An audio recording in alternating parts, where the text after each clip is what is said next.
10 anos cabem em uma linha do tempo. E aí milhares de manchetes que contam fatos que marcaram o Brasil e o mundo. Na última década, fomos além da notícia. Nos tornamos presença constante em conversas.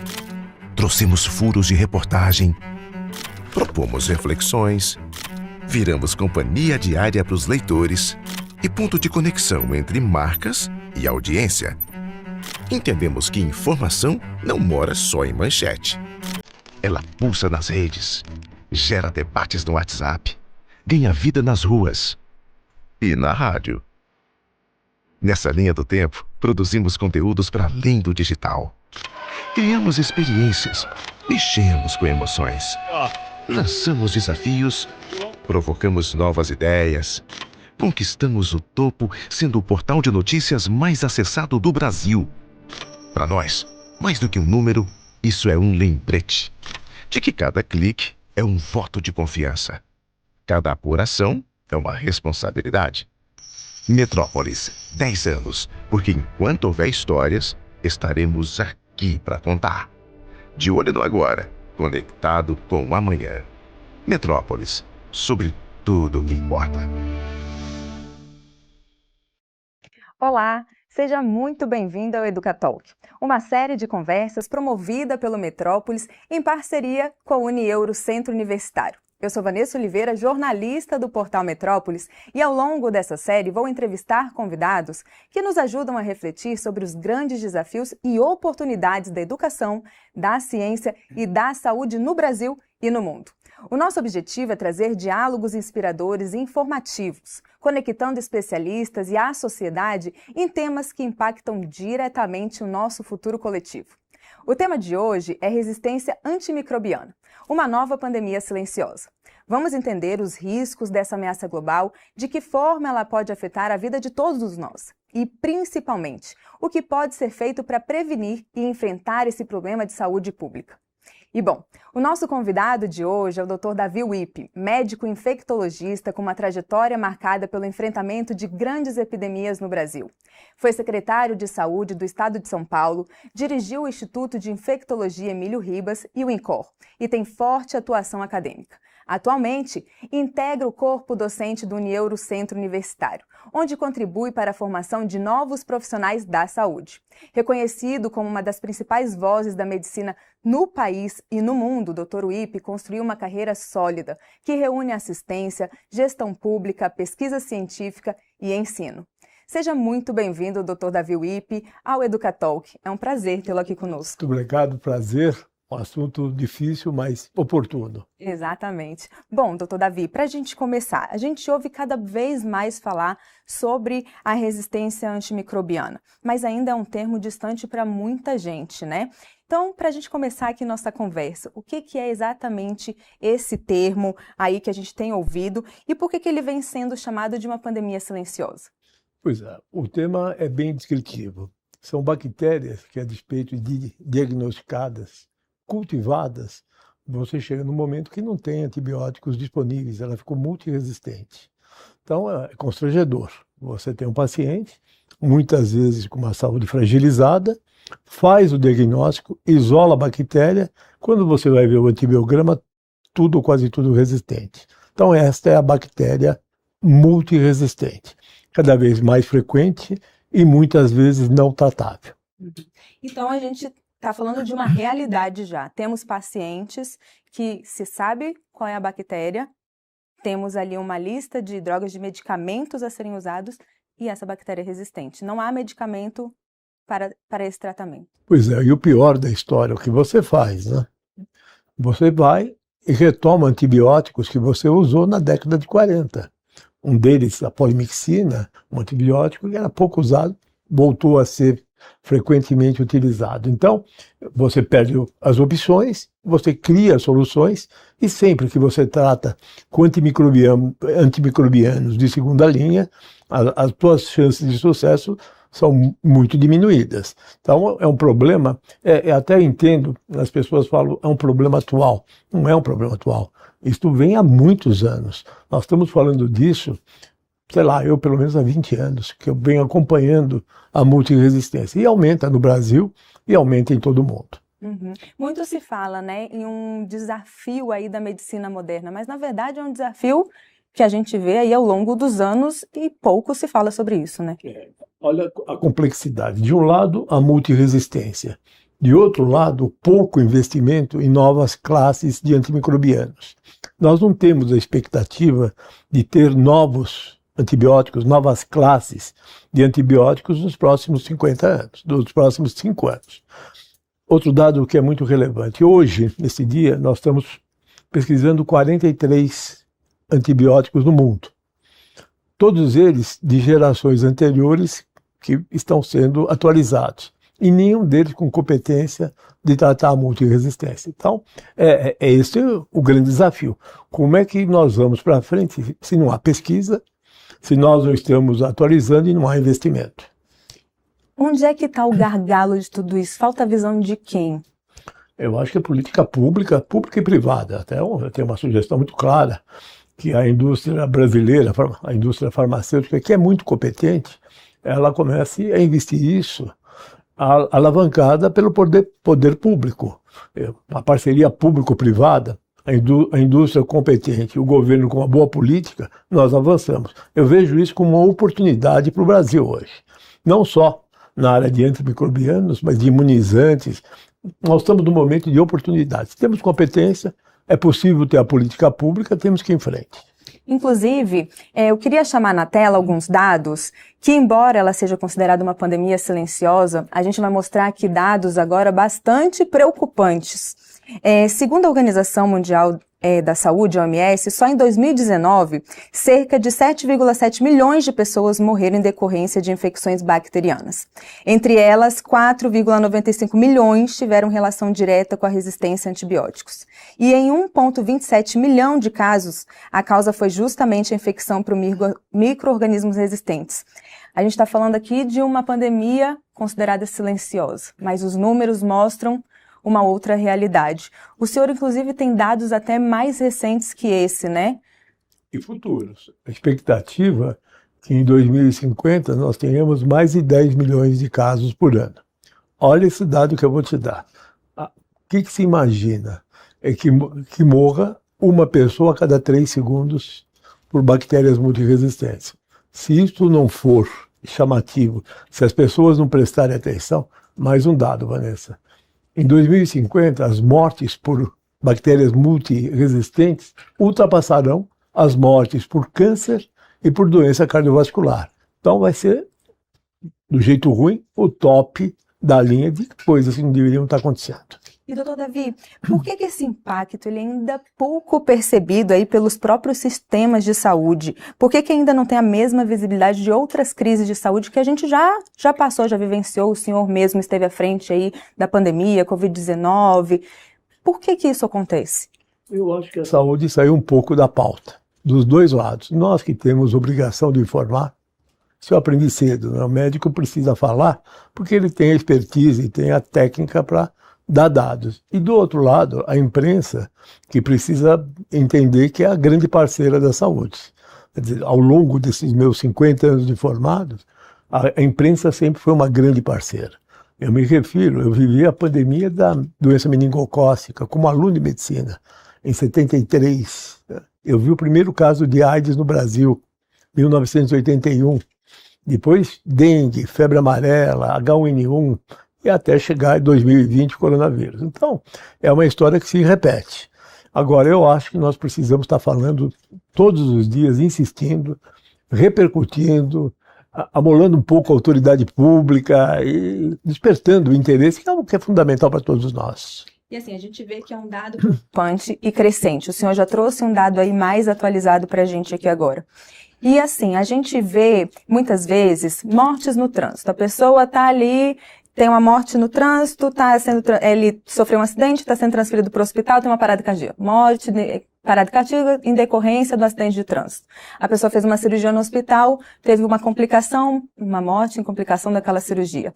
Muitos desses casos também, às vezes, tem uma bactéria resistente, né, que também causou tudo isso. E que eles chamam de uma morte associada ali, que esse número também pode ser maior. Pois é. Não só bactérias como fungos, mas olha que história complexa. Eu trabalho a minha vida inteira com imunodeprimidos, principalmente transplantes. A infecção por bactérias multiresistentes abala todo o programa de transplantes. Você tem um indivíduo imunodeprimido pelo transplante, pelas drogas, para que ele não rejeite o órgão, e ele tem uma infecção hospitalar por uma bactéria multiresistente. Todo investimento por parte do serviço público, toda a expectativa de uma vida e de uma família se perdem por conta de algo que está combinado, não era para ter. Então, realmente, isso eu fui para o extremo, que são os transplantes, mas serve para todas as populações vulneráveis. O bebê que acabou de nascer, o paciente mais idoso, o paciente com doença crônica, quer dizer, atrapalha o sistema inteiro. Sim. E não só isso, né? Porque as pessoas às vezes têm uma ligação com doenças graves, né? Como o senhor disse, vai para o extremo. Mas procedimentos e tratamentos corriqueiros e comuns, como uma simples cirurgia, uma cesárea, um tratamento ali de quimioterapia, também são afetados, né? Nesse sentido. Você tem total razão. Eu vou acrescentar um dado que está me preocupando muito. Eu sou super a favor da estética, a beleza. Então, a favor da cirurgia plástica, da dermatologia, eu gosto de ver as pessoas felizes e mais bonitas. Tem que ter cuidado, por conta, saber o que está sendo implantado, aonde. Hoje eu tive a notícia aqui em Brasília do fechamento de uma porção de clínicas clandestinas.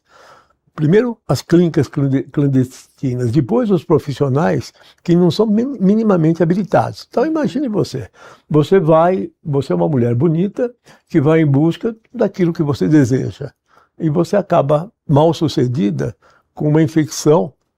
Tem a história de agora, pelo menos 100 casos de infecção pós-rinoplastia, que é uma cirurgia corretiva e estética do nariz.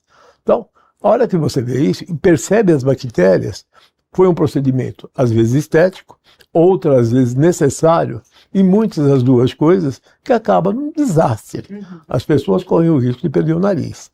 Os implantes, nada contra, mas tem que saber quem faz, o que usa e aonde faz. A gente tem que saber o histórico ali, né, de tudo para... E não é pela mídia.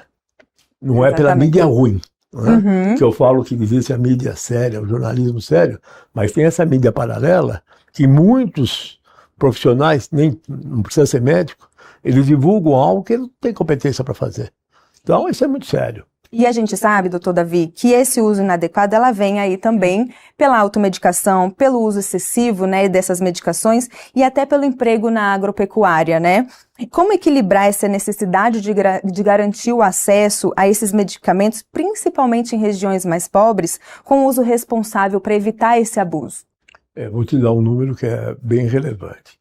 Hoje, pelo menos 70% dos países não tem a menor estrutura de controle de antimicrobianos. Então você divide o mundo, olha que coisa dramática, no mundo que está desenvolvido, que tem uma possibilidade de controle dessas infecções muito maior, e o mundo em desenvolvimento. Nem 30% tem qualidade mínima de controle de infecção. Então é algo que você vê que há diferença. Vou te dar um outro número, Vanessa. Hoje seriam necessários um investimento de 9 bilhões de dólares por ano só em infecção de multiresistência em países em desenvolvimento. Da onde vem esse dinheiro? Então, é um momento crucial da saúde. Tem que haver investimento e tem que ter políticas públicas e políticas privadas. A gente fala bastante em investimento, né? O senhor acabou de trazer isso, de investir, de ter ações, iniciativas, da gente falar sobre o assunto da gestão pública. Mas esse investimento, ele também passa bastante aí pela educação, né? Ali da formação dos profissionais, para que a gente também tenha um diagnóstico correto, preciso e uma prescrição também, né? Educação no tema multiresistência é fundamental. Você tem que educar desde o aluno da área de saúde. Não é só medicina, é o farmacêutico, é o biomédico. Ele precisa ser educado para ele ser o organizador da prescrição do futuro. Você falou do agronegócio. O antimicrobiano é importante no agronegócio, mas mal usado, ele começa a criar resistência naquelas bactérias, no criadouro, que a hora que tem a ingesta, você já ingere uma bactéria multiresistente. Então, precisa usar, mas tem que ter protocolo. A automedicação é um desastre. Vou te dar outro dado. Eu estava te falando que a idade te traz algumas vantagens, mas é importante. 50% dos antibióticos prescritos em hospitais são de forma inadequada. Ou a indicação está errada, ou a dose está errada, ou o intervalo inconveniente, ou o tempo também desequilibrado. Então, se eu estou falando em hospital, olha onde nós estamos chegando.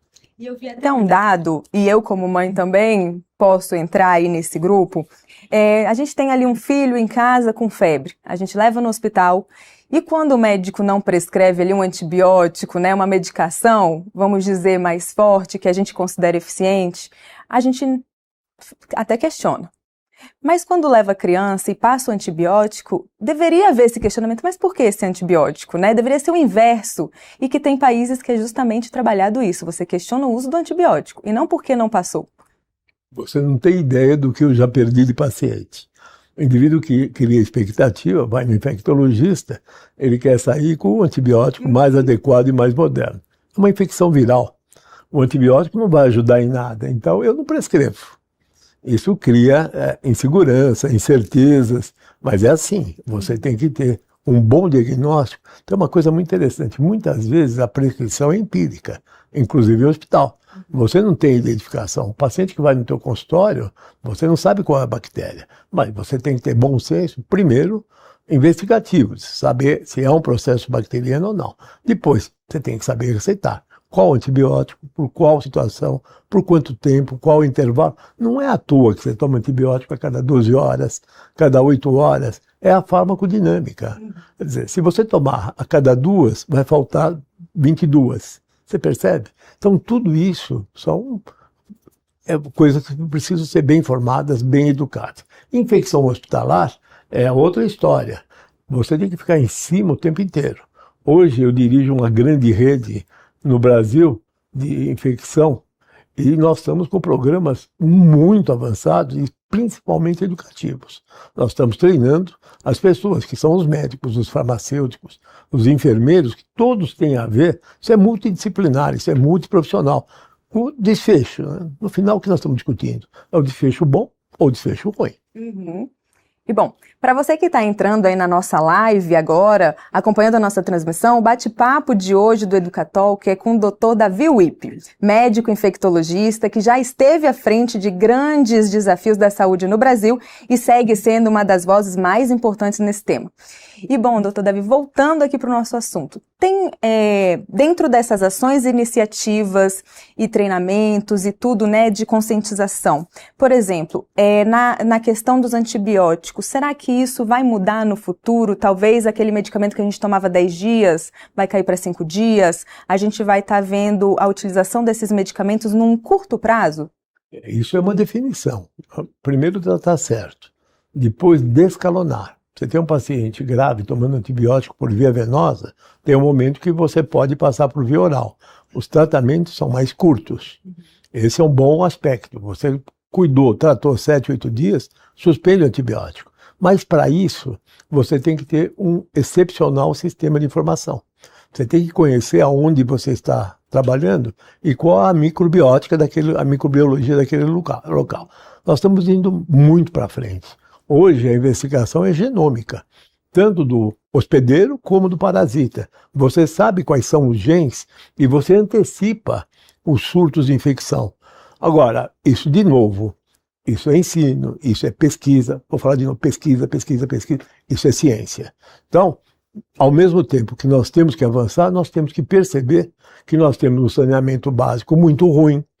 Nós temos água que não é cuidada, nós não temos esgotamento. Isso tudo interfere no final de uma história. Então você vai desde o investimento básico, que é saúde pública, saneamento, controle de água, até o futuro, que é esse. A biologia molecular, os avanços são imensos, associados à inteligência artificial. Então tudo isso tem custo e tem que ter prioridades.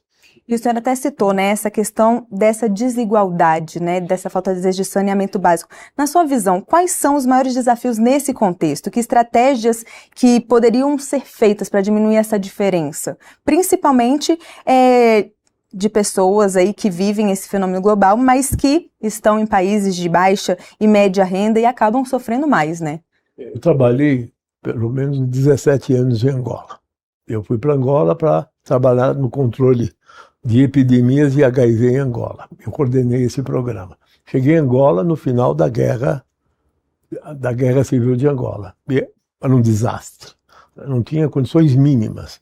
E nós fizemos coisas muito interessantes. Mas se você vai para a periferia do Brasil, não é diferente. Você vê aquelas aglomerações, 10 pessoas morando num quarto, que não tem esgoto, não tem água. Então, isso é um problema, claro que não é só do Brasil. Você encontra isso em muitos países do mundo, mas é a base. Até eu brinco com meus amigos políticos, eu falo, olha, tem que ter coragem de investir naquilo que não é visto, né? Que é esgoto, tratamento de água. Mas eu tenho otimismo, eu acho que isso está progredindo e nós estamos num processo de entendimento que é fundamental. Você tem que ter a competência do avanço, mas tem que ter a competência de fazer o que é básico. Sim. E por falar naquilo que não é visto, Alexandre Fleming, lá em 1945, vamos voltar um pouquinho. 1928. Isso, 28 ele descobriu. Em 45 ele ganhou lá o Prêmio Nobel. E no discurso dele, ele falou sobre essa resistência. Então isso já tem muitos anos. E aí eu te pergunto, doutor Davi, o que aconteceu de lá para cá sobre assim algo que já tinha sido alertado, que já era sabido, vamos dizer assim. Eu vou te contar, essa da Alexander Fleming, eu vou te contar uma de agora, dos ganhadores do Prêmio Nobel de Química de 2024. Eles conseguiram sequenciar 200 milhões de proteínas, tudo. E um deles, um dos ganhadores, ele deu uma entrevista dizendo que em 10 anos a inteligência artificial e o progresso acabarão com as infecções e acabarão com as doenças. Eu vi aquilo, vi o Fleming, que era o mesmo discurso, falta combinar com os bichos. Né? Tem que combinar com os bichos, porque os bichos se atualizam, eles mutam. Então, claro que é um grande avanço, mas não é desse jeito. Né? Nós temos que ter noção que, por exemplo, inteligência artificial é indiscutível. É um mecanismo hoje muito atual e vai ser cada vez mais. Mas você tem que saber o lugar de cada coisa. E, doutor Davi, a gente falou bastante aí que tudo se atualiza, os bichos, eu costumo dizer também que bactérias, fungos não têm passaporte, né? Eles viajam aí pelo mundo e a gente tem visto cada vez mais isso. Então, não posso deixar de perguntar, você esteve à frente aí da pandemia, da Covid-19, o Brasil fez a lição de casa com essa pandemia? A gente está preparado para enfrentar uma nova crise? Eu não acho. A última vez que eu fui secretário, eu deixei um plano pronto para a criação da indústria paulista de saúde. Que é isso? Uma indústria que consiga fazer os produtos que são necessários para o enfrentamento de uma epidemia. O que aconteceu com o Covid? O mundo ficou refém da Coreia do Sul, da Índia e da China. Quem produzia. Grandes países foram destruídos, desabaram. Então, ficou claro que faltam insumos, faltam aparelhos, faltaram vacinas. Tá? E eu vejo que o mundo, uma parte se ajeitou e progride, mas para nós ainda falta dar muitos passos. E pandemia, esse ditado é muito interessante. Você sabe quando começa e não sabe quando acaba. O Covid, eu mostrei hoje, está aumentando. Não deixou de matar. Claro que muito menos. Nós tivemos 4 mil mortes por dia. Hoje é mais nas populações vulneráveis. Mas está aí. Enfrentamos recentemente um surto de febre amarela, que foi uma coisa muito complicada. E nessa aula que eu te falei, que eu dei hoje, que eu falei da infectologia, passado, presente e futuro, fui lá para trás, né? E mostrei, por exemplo, a grande epidemia da Grécia. Você vai olhando o mundo, chega no dia de hoje e fala, nada mudou. Né? O que resolve? O que resolve é o antibiótico bem usado, é a vacina e a água tratável. A vacina é o maior dos avanços da medicina. E tem gente que fala contra. Então, é difícil. Esse é um assunto extenso, né? Que a gente poderia ficar aqui horas e que ainda assim não ia esgotar o tanto de dúvidas e de perguntas e esclarecimentos que a gente tem sobre, né? Mas, doutor Davi, antes da gente encerrar aqui nossa live, olhando para tudo que a gente conversou aqui agora, a gente fica claro aqui que tudo isso que foi conversado é uma responsabilidade compartilhada. Então, eu queria que o senhor deixasse um recado para os estudantes, para os profissionais da saúde, para quem está nos assistindo e para a população em geral. Sobre o que cada um pode fazer para combater, para tentar combater, né, a resistência antimicrobiana. A multiresistência é um problema de todos, não é? Desde o indivíduo que se automedica, o outro que usa o resto da caixinha que sobrou, até o médico que tem que ter competência para saber o que faz, o que prescreve, passando pela autoridade pública e privada. Então, se não houver esse entendimento, as coisas vão continuar a piorar. Esse é o ponto crucial. Nós não temos boas notícias. Eu adoro vir num programa como o teu falar de algo auspicioso, talentoso, mas infelizmente é essa a realidade. E um indivíduo que está formado há 50 anos e é otimista.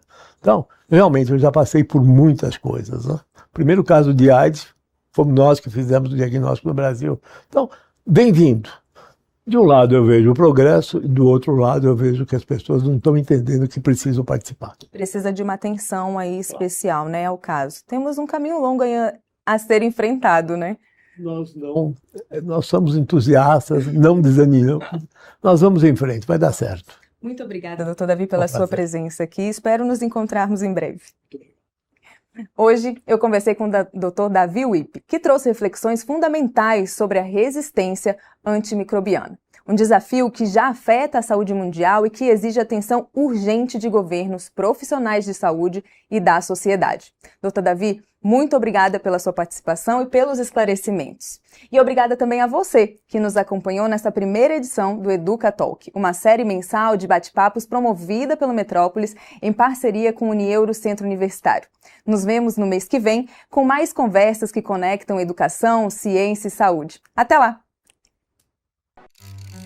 10 anos cabem em uma linha do tempo. E aí milhares de manchetes que contam fatos que marcaram o Brasil e o mundo. Na última década, fomos além da notícia. Nos tornamos presença constante em conversas.